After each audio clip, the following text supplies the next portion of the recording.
இந்த மேடையிலே நாங்கள் பார்த்திருப்போம். உண்மையில் நம்மூரில் பிறந்த கவிஞர்கள் எத்தனையோ பேர் இருக்கின்றார்கள். அத்தனை பேரும் சிறப்பான கவிஞர்கள். அவர்களுக்கு களம் கிடைக்கவில்லை, அவர்களுக்கு மேடை கிடைக்கவில்லை. எமக்காக அவர்கள் முன்னின்று உலகில் சாதித்து காட்டுவதற்காக நூற்றாண்டு விழாவிலே கலந்திருக்கும் அத்தனை உள்ளங்களையும் மீண்டும் மீண்டும் வருகவென வரவேற்கின்றோம். உங்கள் அமைதி வேண்டும், இறுதி வரை நாங்கள் கொண்டு செல்ல வேண்டும். இந்த பாடசாலையை ஆண்டவர்கள் வரிசையில் பலர் இருக்கின்றார்கள். ஒரு சிறிய அனுபவத்தை நான் சொல்லியாக வேண்டும். MMK உங்களுக்கு தெரியும், எங்களுடைய சாஹி டாக்டர், மதிப்புக்குரிய சாஹி டாக்டர் அவருடைய தந்தை. நான் சூரியனில் இருக்கின்ற காலத்தில் மன்னார் தாராபுரத்திற்கு சூரியண்ணா காசுதான் என்ற நிகழ்ச்சிக்காக சென்றிருந்த வேளையில் ஒருவருக்கு 10,000 ரூபாய் கொடுத்த வேளையில் இறுதியாக என்னிடம் வந்து ஒரு வயோதிபர் 55-60 வயது இருக்கும், என்னிடம் வந்து கேட்டார், நீங்கள் எந்த ஊர் என்று. நான் சொன்னேன் மூதூர் என்று சொன்னவுடன், நீங்கள் MMK ஊரா? அந்த அளவுக்கு. ஏனென்றால் தாராபுரத்தில் இருக்கின்ற ஒரு பாடசாலையை உயர்த்தி காட்டிய பெருமை எம் மண்ணை சேர்ந்த MMK என்பவருக்கு என்பதில் எந்த விதமான சந்தேகம் இல்லை, ஐயம் இல்லை. அடுத்ததாக சாஹிர் வழங்கும் மூதூர் முசிபாத்தி. எங்கே உங்கள் கரவசம்?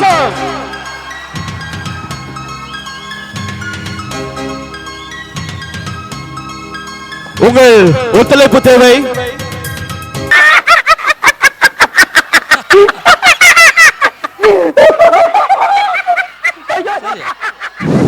எல்லோருக்கும் படிமான வந்தனங்கள். மூதூர் நகைச்சுவைக்கு பேர் போன ஊர் என்பது எல்லா ஊர்களுக்கும் தெரியும். மல்டிகுலையும் சிரிப்பு தான். செல்லடிச்சாலும் ஒரு குரூப் நின்று சிரிச்சி தாய். அது என்னென்று விளங்குல அந்த மூதூர் அந்த மண்டை வாசனையே தெரியாது. எல்லா கஷ்டத்திலையும் சிரிப்பு தான்.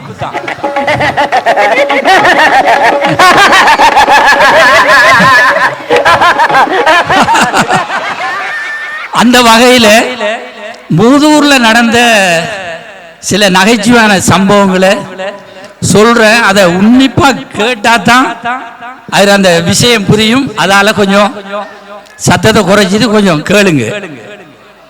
சரி, என்னன்னா 90ஆம் ஆண்டு அளவுல சதியான பிரச்சனை அடிக்கிறான். செல் பெரிய பாலத்துல உழுவுது, மகாவித்தியாலயத்தில் செல்லுழுவுது.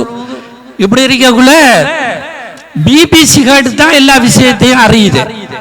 அந்த நேரத்தில் கரண்ட்டும் இல்லாம போயிட்டுது. பெத்தி எடுத்தா போலீஸ் அடிக்குதான். அப்ப ஒரு மாதிரி இக்பால் ரோட்டுக்குள்ள ஒரு ஆள் 2 பெத்தியை எடுத்து, அதுவும் சக்கராத்து கால்லாம் இருக்கு. அந்த BBC மட்டும்தான் கேட்கலாம்.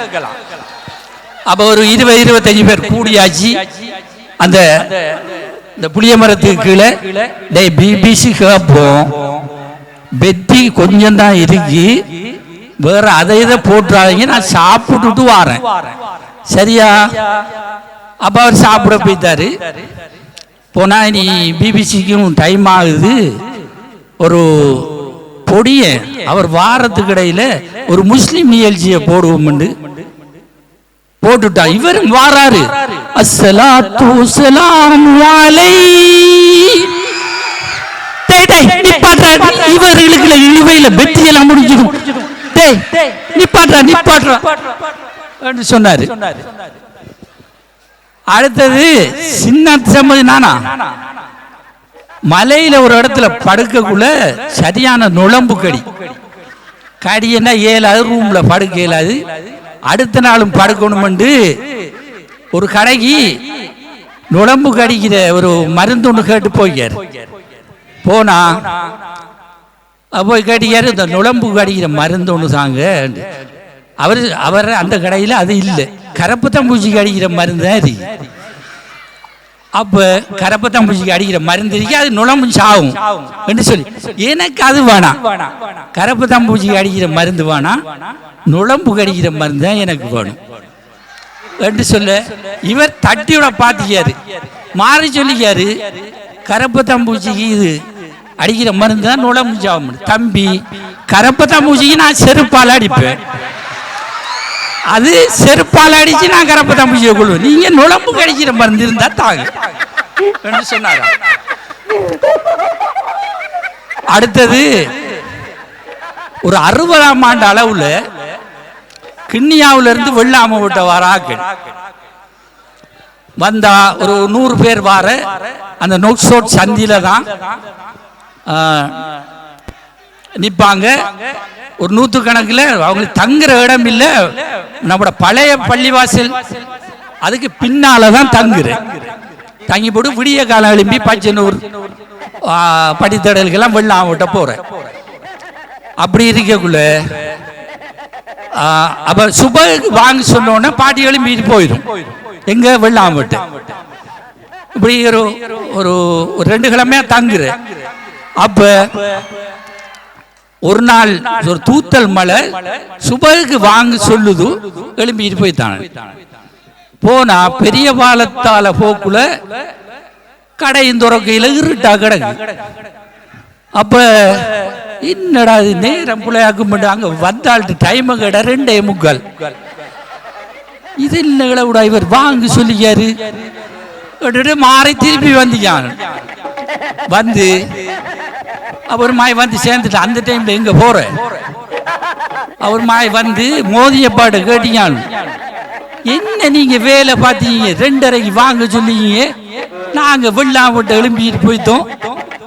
இப்படி என்ன இது கொஞ்சம் மழையால எனக்கு விளங்கையில் நீங்க டைமுக்கு வாங்க சொன்னா தான் நாங்க வெள்ளாம விட்ட போகணும். மோதியப்பா சொன்னாரா, டேய் நீங்க வெள்ளாம விட்ட போறதுக்காடா நான் வாங்க சொல்லு. என்ன விடா என்று மோதியப்பா சொன்னார். அடுத்தது அந்த நாளையில 60ஆம் ஆண்டெல்லாம் சிங்களம் கதைக்கிற ஒரு 2-3 பேர் தான் இருந்து. அப்ப வெளியில ஹவுல் மண்டபம் நம்ம பெரிய பள்ளியில அப்ப ஒளி செய்துட்டு உள்ள ஏறாரு. வெளியால ஒரு சிங்களால் வந்து இவரை தேடி வந்தியாரு. அப்ப சிங்களத்துல காய்ச்சிட்டாரு அவரோட அம்பண்டோன எண்டு சுட்டாக்கிண்டு அவர் சொல்லி உள்ள போக்குள்ள இவர் சந்தேகம் சிங்களம் காய்ச்சிக்கும் ஒளி புரியுமோ தெரியாது. அந்த நாளையில சிங்களம் காய்ச்சிக்கும் ஒழும்புரியுமா தெரியாது யோசிச்சியோட மோதியப்பா வந்தியாரு. மோதியப்பா வந்து கேட்க, மோதியப்பா இங்க வாங்க, நான் ஒளி செய்து வந்து சிங்களம் காய்ச்சிட்டேன், ஒழும்புரியுமாண்டு சந்தேகமாகி நீங்க என்னன்னு சொல்லுங்கண்ணே. அப்படியா, எனக்கு சந்தேகமா தான் கிதாபுகள்லையும் சரியா பார்த்துக்கையில எதுக்கும் 2 தரம் வாயக்கு பிடிச்சி போட்டு தொழுவுங்கன்னு சொன்னார். 2 தரம் வாயக்கு பிடிச்சி போட்டு தொழுவுங்க. முந்தி ஒரு ஊர்ல கொஞ்சம் வசதியான குடும்பம், இங்கதான் ஒரு பெரிய பால பக்கம் ஒரு மகன், அவருக்கு வெளிநாட்டுக்கு போகணும்னு ஆசை. பாப்பா நல்ல வசதியான ஆள். அப்ப பாப்பா நான் அவர் படிப்பு வேற இல்லை, நான் வெளிநாட்டுக்கு போகணும்னு சொல்லியே என் போப்புற ஒரு கடையை போட்டு தாரேன் இரியே சில இல்லை இல்லை நான் 2 வருஷம் போய் வாரேன், சவுதிக்கு போய் வாரேன்ட்டு. அப்ப சரி, அப்போ 1 லட்சம் கட்டி ஏஜென்சியில் காசு கொடுத்து சரி என்ன செய்ய போய் வாவண்டு அனுப்ப அவரெல்லாம் காசு கட்டிவிடு. ஒரு கிழமையால கேட்கிறாரு என்ன சரியாண்டு. அவன் ஏஜென்சிக்காரன் கோலும் இல்லை ஒன்றும் இல்லை, போன் எடுத்த ஓஃபில் சரியா. அப்ப அவன் அடிச்சுட்டு மாறிட்டான். அப்புறம் இன்னும் 2 மாதத்தால பாப்பா நான் ஜப்பானுக்கு போறேன், ஒரு 5 லட்சம் கட்டணும். என்னடா அதுல 1 லட்சம் போய்த்து இப்ப 5 லட்சம் கட்டணும் சொல்றா. இது சுவர் பாட்டி பாப்பா சொல்லி 5 லட்சத்தை கொடுத்து கொழும்புக்கு அனுப்பிட்டாரு. அங்க ஏஜென்சி இன்டர்வியூலாம் வச்சு சரியாயிட்டு. சரியாகுதா அப்ப இங்க வந்திருக்கான். 2 கிழமை மேல கோல் எடுத்தா ஏஜென்சியில போனோம். வாப்பா கேட்டார், இந்த வாப்பா அப்படி சொல்ல, இப்படித்தான் பாப்பமே சுவர் பாட்டியாக தான் இருந்து அப்படின்னு சொல்லி அந்த காசு தொலைஞ்சு.